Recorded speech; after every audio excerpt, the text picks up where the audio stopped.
밥은 내가 하고 국은 내가 퍼줬는데 왜 집은 니네 거냐고 묻고 싶었다.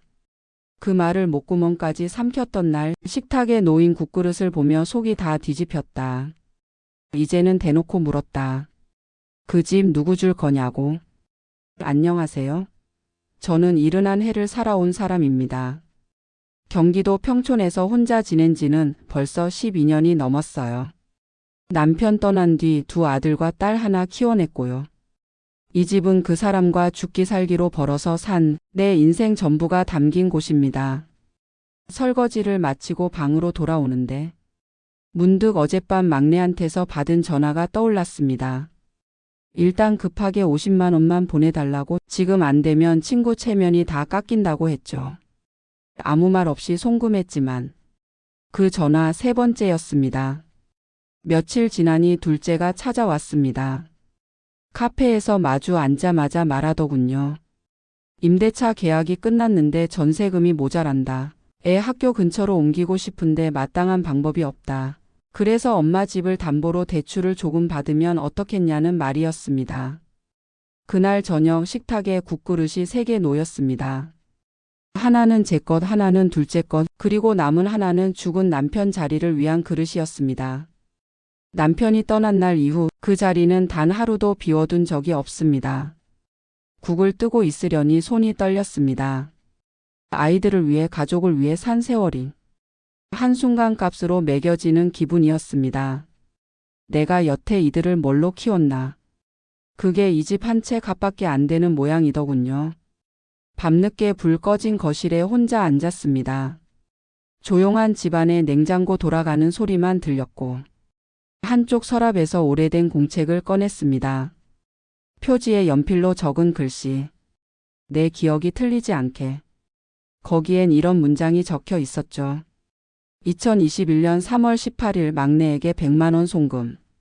이후 전세 계약금 부족.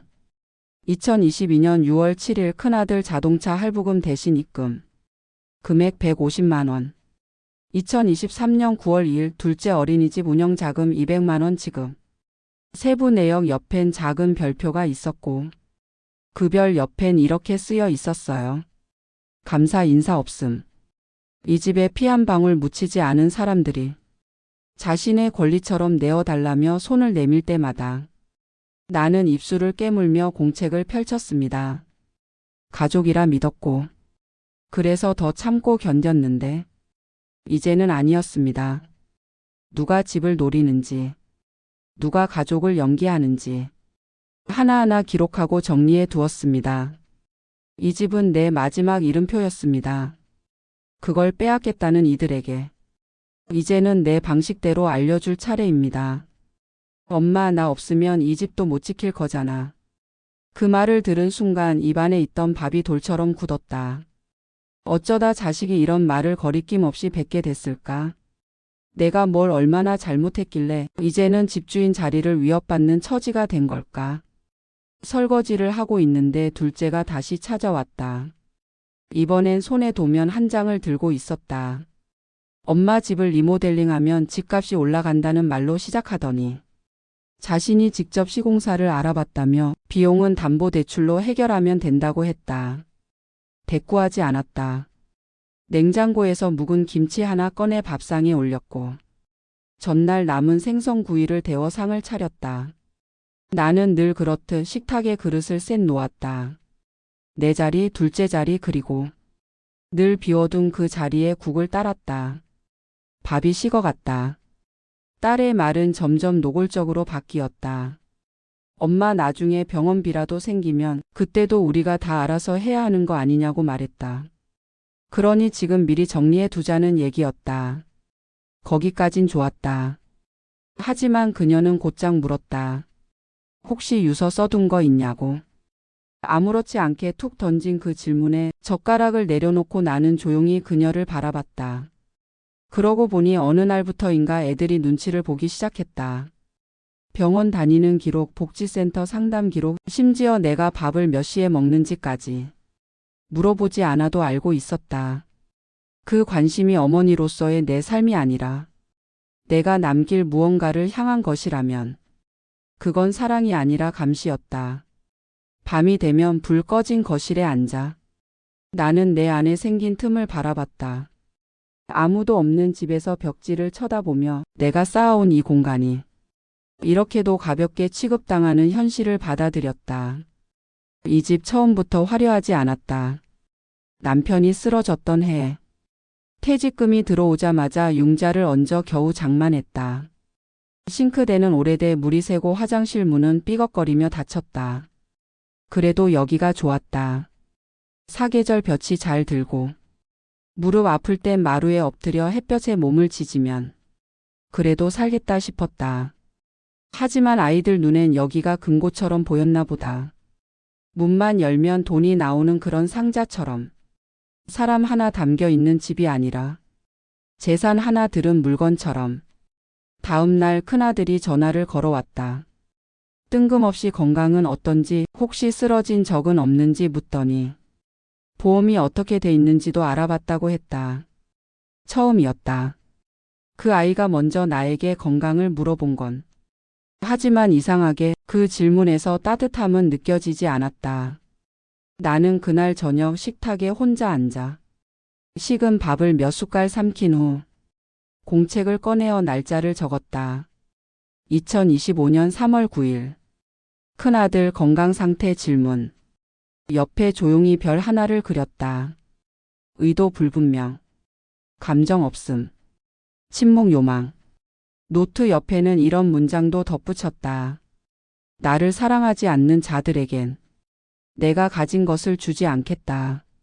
내가 지켜온 것들 중 이 집이 마지막이라면 그 마지막은 나를 진심으로 이해해준 사람에게 남겨야 하지 않겠냐고. 나는 그날 밤 처음으로 되새겼다.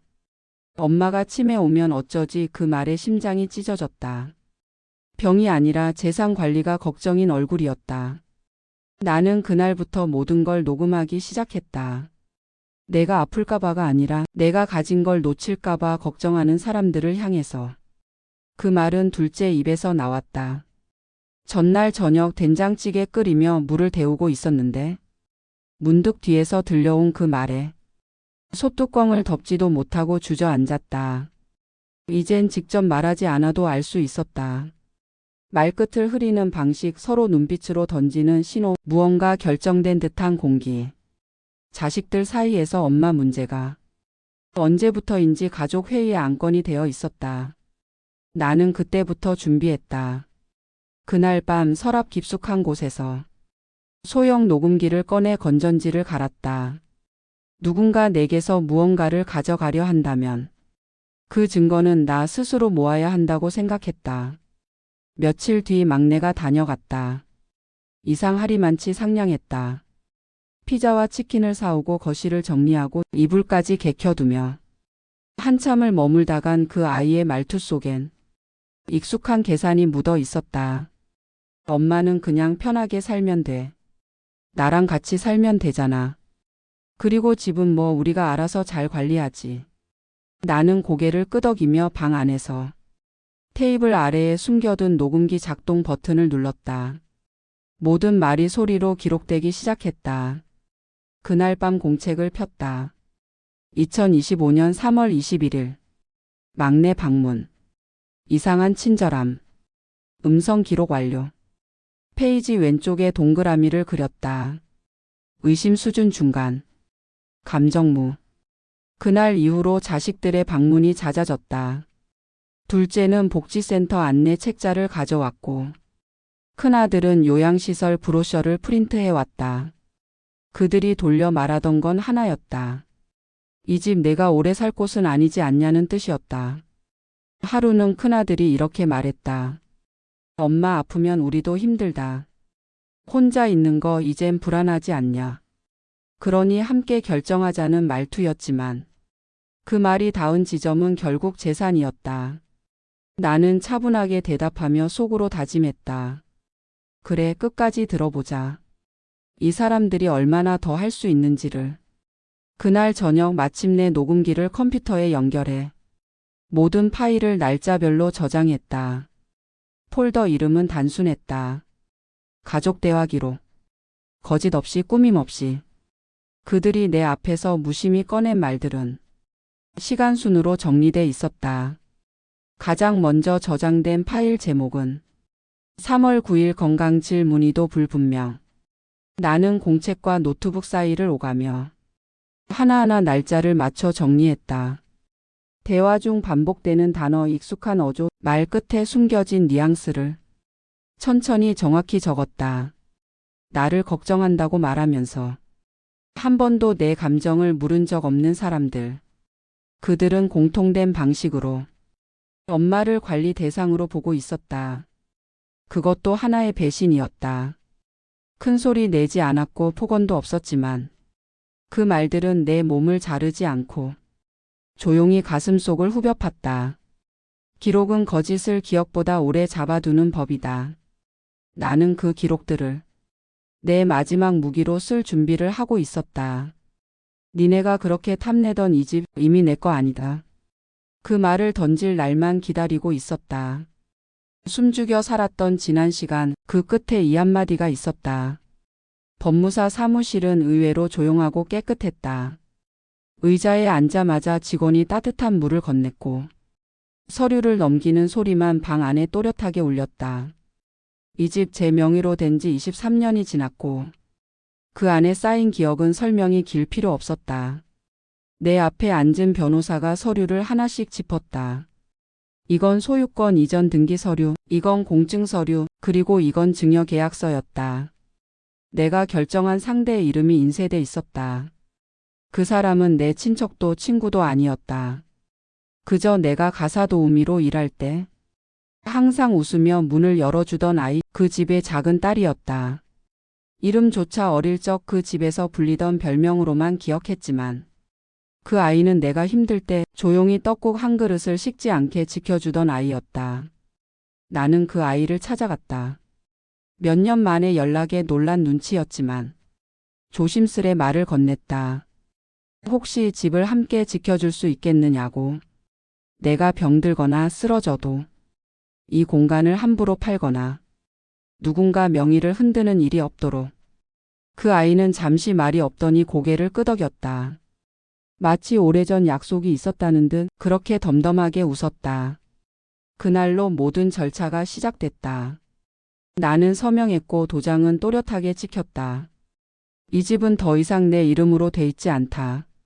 하지만 이상했다. 도장을 찍고 나니 그제야 이 집이 진짜 내 것 같았다. 며칠 후 자식들에게 전화가 왔다. 요양시설 얘기를 다시 꺼낸 큰아들은 이번엔 다짜고짜 이런 말을 던졌다. 이 집도 이제 정리할 때 아니냐고. 나는 아무 말 없이 날짜를 확인했다. 증여 등기 완료일 2025년 4월 1일. 하필이면 만우절이었지만 그 누구보다 진심이 담긴 날이었다. 다음 날 막내가 왔다. 집안을 두리번거리며 눈치를 보더니 은행 대출이 막혔다며 담보 얘기를 꺼냈다. 나는 조용히 물을 한 잔 따라주고 식탁 위에 작은 서류 한 장을 올려놨다. 등기부등본. 거기엔 더 이상 내 이름이 없었다. 막내는 순간 말을 잃고 눈으로만 내 얼굴을 확인했다. 나는 천천히 말문을 열었다. 그 집 니네가 그렇게 눈독 들이던 거. 이젠 내가 가진 것도 아니다. 그러니 더 이상 나한테 손 벌릴 생각하지 마라. 그 아이는 아무 말 없이 일어섰고 문을 닫는 소리가 유난히 컸다. 그 소리를 들으며 나는 처음으로 이 집이 나를 지켜주는 기분이 들었다. 식탁에 앉아 공책을 펼쳤다. 2025년 4월 2일. 모든 준비 완료. 페이지 맨 아래 손으로 굵게 써두었다. 집은 없어도 내 주인은 나다. 니들끼리 다 정해놨더라. 잔치상 앞에 앉아 있으면서 어떻게 나를 제일 먼저 없애는 순서로 얘기할 수가 있냐. 한 입씩 떠먹는 미소 사이로. 그날 나는 독을 씻고 있었다. 결혼 기념일이었다. 남편 떠난 뒤로 몇 년간은 그냥 지나쳤지만 올해는 아이들이 먼저 저녁을 차려준다고 연락해왔다. 당황스러웠지만 받아들였다. 생일도 아닌 날 밥상 차려주는 일이 이 집안에선 몇 년 만이었으니까. 거실 테이블에는 제법 성의가 담긴 음식들이 놓였다. 잡채, 갈비찜, 해물파전, 그리고 전날 미리 사다 둔 술병. 큰아들이 가져온 고급 한우 팩에는 아직 냉기가 남아 있었고, 둘째가 무심하게 놓고 간 꽃바구니엔 리본이 달려 있었다. 이건 그냥 식사가 아니었다. 뭔가 준비된 무대 같았다. 그리고 나는 관객이 아니라 연기자였다. 밥이 끝나기도 전에 막내가 숟가락을 내려놓았다. 그 말이 시작이었다. 엄마, 이제 진짜 생각해봐야 해. 이 집도 그렇고 병원 문제도 그렇고 자기들끼리 이미 대화 많이 했다는 표정이었다. 나는 일부러 물을 따랐다. 잔이 차오르는 동안 식탁 아래에서 조용히 녹음 버튼을 눌렀다. 작은 불빛 하나가 테이블 밑에서 깜빡였다. 큰아들이 입을 열었다. 이제는 좀 정리할 때가 되지 않았냐는 말. 나이도 있고 혹시라도 쓰러지면 우리가 뒷수습해야 한다는 뻔한 논리였다. 말끝에 그 아이는 이렇게 덧붙였다. 우리끼리 이야기한 건데 이 집을 공동 명의로 돌려두는 게 좋을 것 같다고. 순간 손에 쥐고 있던 젓가락이 멈췄다. 숟가락은 식은 밥 위에 떨어졌고, 나는 숨을 고르며 천천히 두 눈을 마주했다. 밥상에 앉은 사람들 얼굴을 하나씩 후었다. 웃고 있었고 계산하고 있었고 속으로 타이밍을 재고 있는 얼굴들이었다. 내가 말없이 웃자 막내가 멋쩍게 말을 돌렸다. 이건 다 엄마 편하려고 그러는 거라며. 언제까지 혼자 살 수 있겠냐는 똑같은 멘트가 돌아왔다. 잔치상 위에 국을 다시 올리며 나는 한마디만 했다. 그래, 정리는 해야지. 그게 어떤 의미인지 아무도 몰랐고, 나는 그날 식은 상에 마지막 수저를 올렸다. 밤늦게 모두가 나가고, 불 꺼진 부엌에 앉아 공책을 폈다. 날짜는 2025년 4월 20일. 가족 식사 자리에서의 전원 발언 기록. 파일명은 잔치상 공동명의 제안으로 저장했다. 그리고 그 아래 적었다. 이건 축하가 아니라 사전 장례식이었다. 나를 위하는 척 나를 없애려는 계획이 담긴 파티. 손에 쥔 펜 끝이 부러질 뻔했다. 하지만 참았다. 진짜 복수는 느리게 조용히 다가가야 하니까. 이 집의 새 주인이 이미 바뀌었다는 사실을 그들은 아직 모른다. 그리고 나는 그걸 마지막 순간까지 숨길 것이다. 잔치상을 가장 먼저 치운 사람은 결국 나였다. 나는 그날 아무 말도 하지 않았다. 대신 눈을 떴다. 가족이란 이름 뒤에 숨은 본심들, 그 안에 내가 설 자리가 없다는 걸 지독하게 또렷하게 깨달았다. 일요일 오전이었다. 큰아들이 갑자기 집에 들렀다. 어깨에 잔뜩 힘이 들어간 채 무릎을 굽히지도 않고 앉은 그 모습은 이미 무언가를 정해온 사람 같았다. 그 아이는 휴대폰을 꺼내 화면을 보여줬다. 부동산 앱이었다. 주변 시세를 비교해가며 지금 팔면 가장 좋은 타이밍이라는 설명이 이어졌다.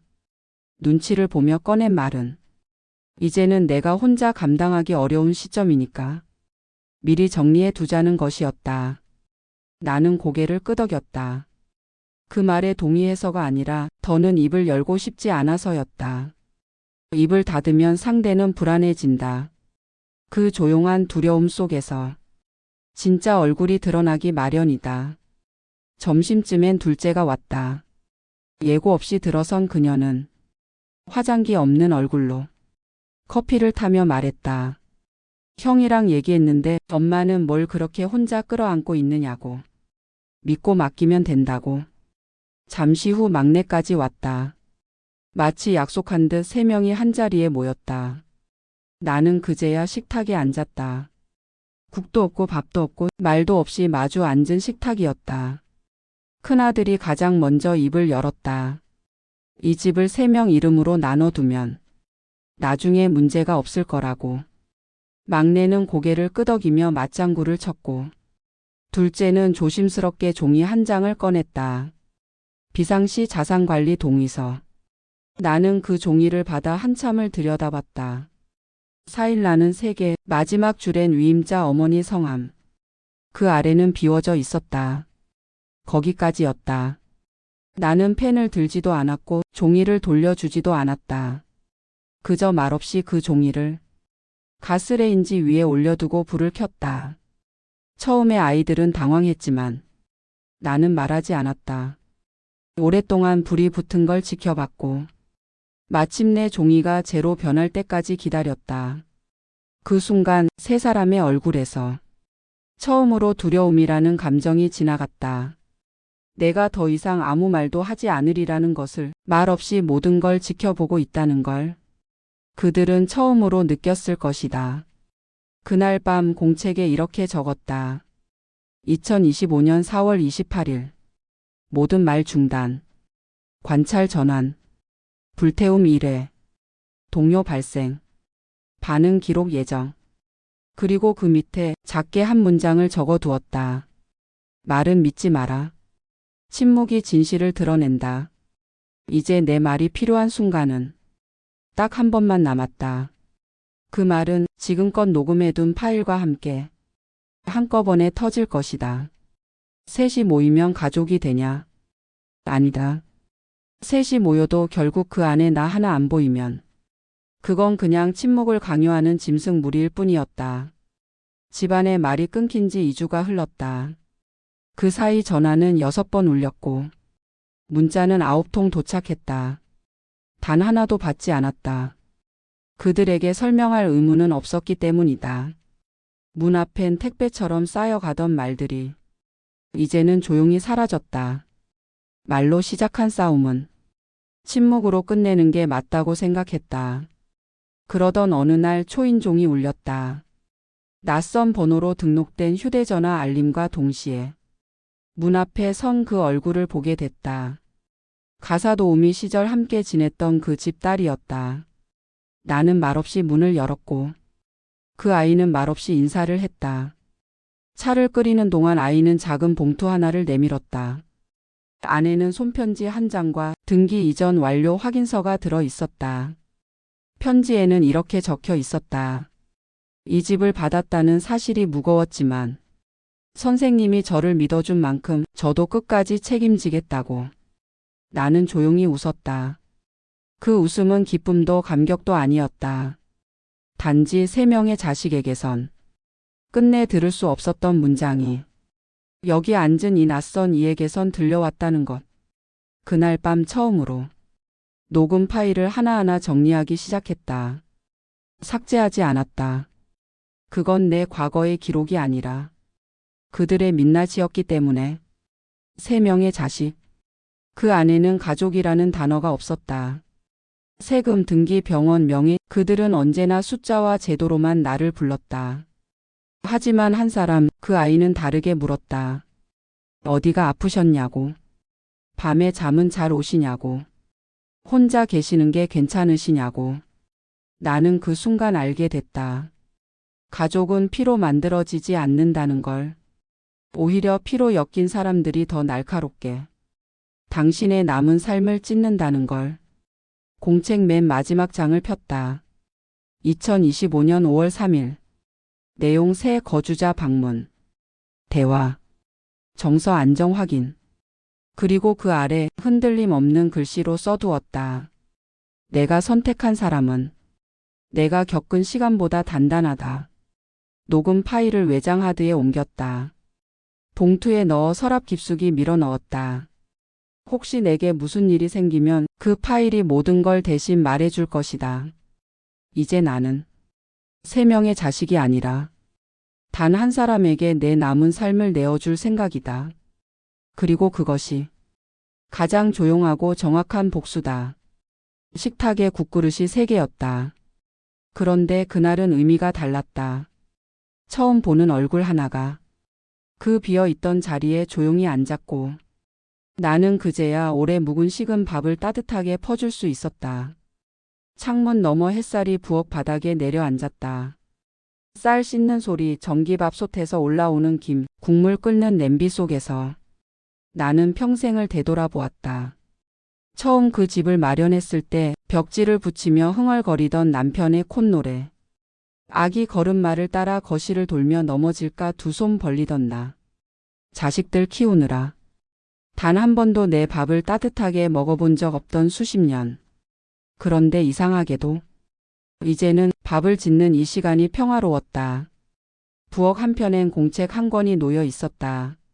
마지막 장엔 한 줄이 적혀 있었다. 2025년 5월 8일. 내용 처음으로 따뜻한 밥을 세 사람과 함께 먹었다. 감정 고요. 기록 종료. 식탁에 앉은 그녀는 반찬 하나하나에 눈을 맞추며 맛있다고 짜지도 않고 싱겁지도 않다고 말했다. 그 말에 나는 웃었다. 그 한마디가 듣고 싶어서. 수십 년을 참아온 기분이었다. 그때 문이 울렸다. 낯익은 새 얼굴이 문 앞에 서 있었다. 작정한 듯한 얼굴로 뭔가 들이밀 기세로 두 손에 봉투를 들고 있었다. 나는 천천히 현관문을 닫았다. 인사도 대화도 없었다. 이제 그들과 나 사이엔 아무것도 남지 않았기 때문이다. 다시 식탁으로 돌아왔다. 국그릇 3개가 적당한 온기를 머금은 채 김을 올리고 있었고 나는 국자를 들어 국물을 한 번 더 나눴다. 이 집은 이제 사랑이 오고 가는 곳이 되었고 나는 더 이상 증오를 안칠 자리를 남겨두지 않기로 했다. 불 꺼진 방 안 서랍 속에서 외장하드 하나가 아무 소리 없이 잠들어 있었다.